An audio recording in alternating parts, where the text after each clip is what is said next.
Morning बच्चों। आज हम 11वीं के अर्थशास्त्र में देखेंगे अर्थशास्त्र में सांख्यिकी का अर्थ, क्षेत्र और महत्व। तो पहले हम देखते हैं सांख्यिकी का अर्थ। सांख्यिकी का अर्थ हम संख्यात्मक तथ्यों का अध्ययन मानते हैं। इसमें संख्यात्मक तथ्यों का एक विशेष समायोजन करके उसका अध्ययन किया जाता है। उसको प्रस्तुतिकरण, विश्लेषण और एक कतार में रखकर उसका अध्ययन किया जाता है, परिणाम निकाला जाता है। इसमें बहुत सारे जनसंख्या के बारे में, देश की स्थिति, देश में कृषि का, देश में उद्योगों का किस प्रकार से उत्पादन हो रहा है, क्या है, कितने सालों तक उत्पादन और वर्षा की मात्रा क्या, ये सब चीजों का अध्ययन करते हैं, उसको सांख्यिकी कहते हैं। उसमें हम दो कहते हैं, पहले के राजा महाराजा भी इस प्रकार के अध्ययन करते थे, वो भी इस प्रकार का डाटा रखते थे, क्योंकि उनको भी अपने राज्य में कितनी जनसंख्या है और जनसंख्या लोगों का किस प्रकार से व्यवसाय है, क्या कार्य करते हैं और कितना वो कार्य करते हैं तो कितने रोजगार हैं, कितने बेरोजगार हैं और कितने गरीब हैं, कितने को खाना चाहिए, कितने को नहीं चाहिए, स्थिति कैसी है, कर देने वाले कितने हैं, ये सारी चीजों का ब्यौरा उस समय भी रखना पड़ता था। तो उस समय से चली आ रही है, वहाँ उस समय भी ये हिसाब रखा जाता था कि हमारे राज्य की जनसंख्या कितनी है, यहाँ पर लोग व्यवसाय क्या क्या करते हैं, कृषि कर रहे हैं तो उत्पादन कैसे होता है, कर दे सकते हैं कि नहीं, या कितना कर हम वसूल कर सकते हैं, कितना कर आता है। तो ये सारी चीज पहले भी होता था, अब भी हो रहा है। तो इसी को हम सांख्यिकी कहेंगे। सांख्यिकी दो रूपों में होता है, बहुवचन के रूप में सांख्यिकी और एक वचन के रूप में सांख्यिकी। बहुवचन के रूप में हम देखेंगे कि बहुतायी जो संख्या होता है उसके आधार पर इसमें सांख्यिकी निकाली जाती है। संख्यात्मक तथ्यों का, जैसे हम किसी एक व्यक्ति का हाथ लंबा है, पैर छोटा है, या वो मोटा है, पतला है, काला है, गोरा है, इसका अध्ययन नहीं करते।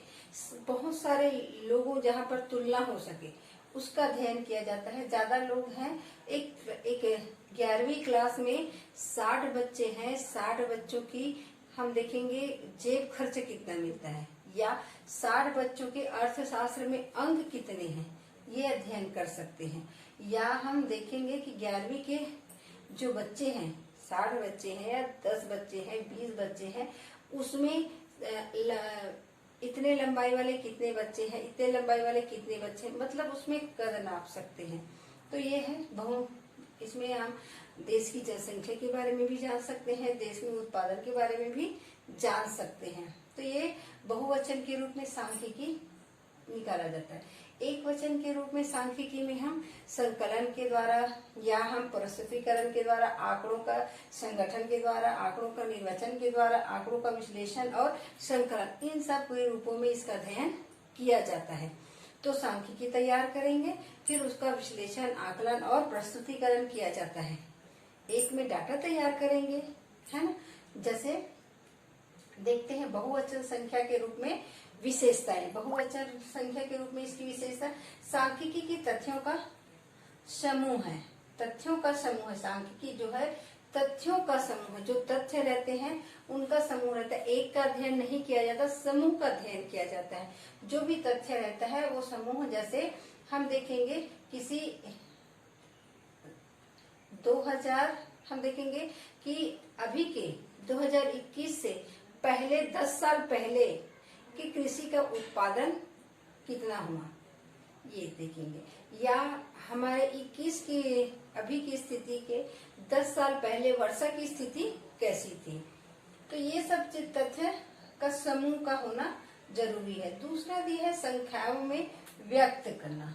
सांख्यिकी को हम संख्याओं में व्यक्त कर सकते हैं।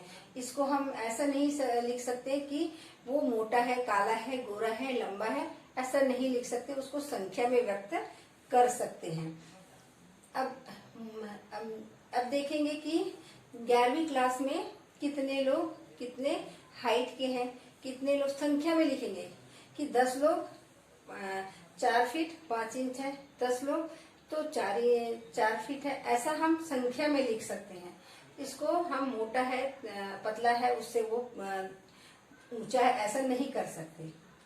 तीसरा दिया है अनेक कारणों द्वारा प्रभावित सांख्यिकी जो है बहुत कारणों द्वारा प्रभावित हो सकता है।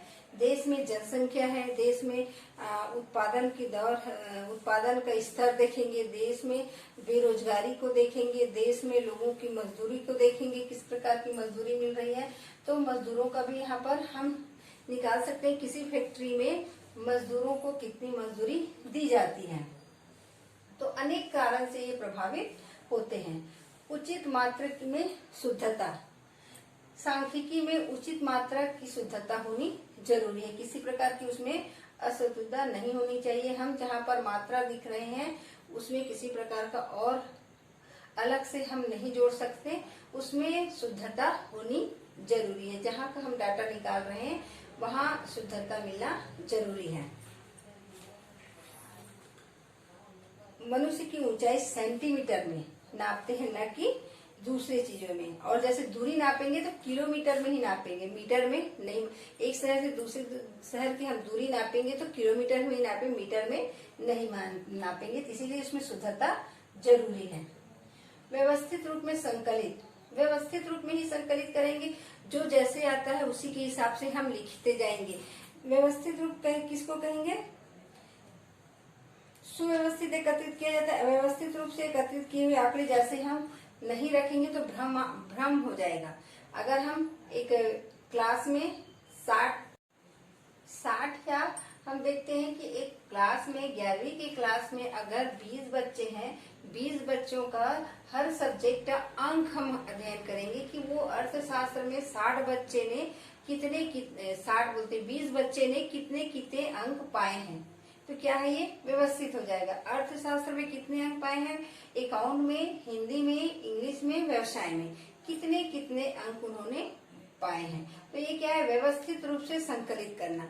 अगर हम कहीं पर जाते हैं और देखते हैं कि हम इस गांव की जनसंख्या को लिखना है, इस गांव के बारे में जानना है, या हम जा रहे हैं किसी एक उद्योग में जाते हैं, वहां के कर्मचारियों का निश्चित वेतन कितना है, इसके काम करने का समय कितना है, ये सब डिटेल अगर लेना चाहें, किसी फैक्ट्री में जा रहे हैं, चीनी फैक्ट्री है, चीनी फैक्ट्री में हम जाएंगे कि यहाँ पर मजदूरों का वेतन कितना है, उसको संकलित करते हैं। या वहाँ के मजदूरों का हम देखेंगे कि वो उनको कितना मजदूरी मिलने के बाद और कितनी सुविधाएं प्राप्त होती है। या हम देखेंगे कि हमारे देश में जो वर्षा की मात्रा कितनी है, पिछले जो 10 साल है उसमें वर्षा की औसत दरें कितनी है। या हम देखेंगे कि हमारे देश में जो धान का उत्पादन पिछले 10 साल में कितना हुआ है।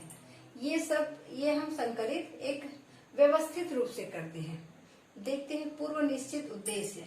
किसी भी डाटा को तैयार करने के लिए, सांख्यिकी को तैयार करने के लिए हमको पूर्व निश्चित उद्देश्य लेकर चलना चाहिए। कहीं पर हम किसी फैक्ट्री में जा रहे हैं जानकारी लेने के लिए, किसी फैक्ट्री में हम कितने मजदूर हैं, वहां पर कितने महिला है, कितने पुरुष हैं, तो ये सब जानने के लिए हमको उद्देश्य पहले रखना चाहिए। हम वहां जाएंगे, हमारा पूछने का उद्देश्य क्या रहेगा, किस उद्देश्य से हम जा रहे हैं, पूर्व निश्चित उद्देश्य होना जरूरी है। हम जाकर वहां पर वहीं पर निर्णय नहीं ले सकते। पहले से उद्देश्य रखेंगे कि हम किस कारण से जा रहे हैं, हमको क्या डाटा निकालना है, क्या तैयारी करना है, तो उसके आधार पर हम प्रश्न तैयार करेंगे और प्रश्न तैयार करने के बाद हम वहां पर जाकर ये डाटा निकालेंगे। अब देखते हैं समंग परस्पर संबंधित होनी चाहिए। जो समंग तैयार करते हैं वो परस्पर संबंधित, ताकि हम तुलना कर सके, है ना, कि हम एक व्यक्ति मोटा है, एक व्यक्ति पतला है, एक का हाथ, एक का नाक, एक का कान, ऐसा नहीं है। हम तुलना करते हैं तो सभी समान होनी चाहिए। जैसे हम हमारे छत्तीसगढ़ में कितने सूती उद्योग हैं, कितने चीनी उद्योग है, उसमें कितने मजदूर हैं, उसमें कितने मजदूरों को कितना वेतन मिलता है, ये तुलना कर सकते हैं किसी व्यक्ति का। जैसे एक क्लास में 11वीं क्लास में 20 व्यक्ति हैं, 20 बच्चे हैं, तो 20 बच्चे का अर्थशास्त्र में कितने अंक हैं, 20 बच्चे, ये तुलना हो जाएगा, तुलनात्मक अध्ययन। अब देखते हैं एक वचन के रूप में सांख्यिकी की अवस्थाएं। आंकड़ों का संकलन, इसमें आंकड़ों का संकलन किया जाता है। आंकड़ों का पहले इकट्ठा करना, संकलन करना, संकलित करते हैं आंकड़ों को, एक जगह इकट्ठा करते हैं, कहीं दूर दूर से लाकर आंकड़ों को अनुसंधान करता है। सर्वप्रथम अध्ययन के लिए आंकड़ों को संकलन करना चाहते हैं। संकलन उसके द्वारा स्वयं अथवा प्रकाशित अप्रकाशित विश्व स्तर सूत्रों द्वारा किया जाता है। खुद जाकर वहां आंकड़े लेंगे या किसी दूसरे से भी ले सकते हैं। एक पहला वहीं पर जाते हैं और दूसरा किसी दूसरे से आंकड़े तैयार करते हैं। तो ये हो गया आंकड़ा जो है संकलन करना। फिर आंकड़ों को संकलन किए हुए आंकड़ों का प्रस्तुतिकरण करते हैं, उसको अच्छे तरीके से लिखा जाता है, प्रस्तुत किया जाता है। फिर आंकड़ों का संगठन किया जाता है। फिर उसके बाद आंकड़ों का विश्लेषण होता है। विश्लेषण कैसे करेंगे? एक दूसरे का तुलनात्मक विश्लेषण करेंगे। फिर आंकड़ों का वहां पर निष्कर्ष निकाला जाता है। तो ये रहा एक वचन के रूप में सांख्यिकी की अवस्थाएं।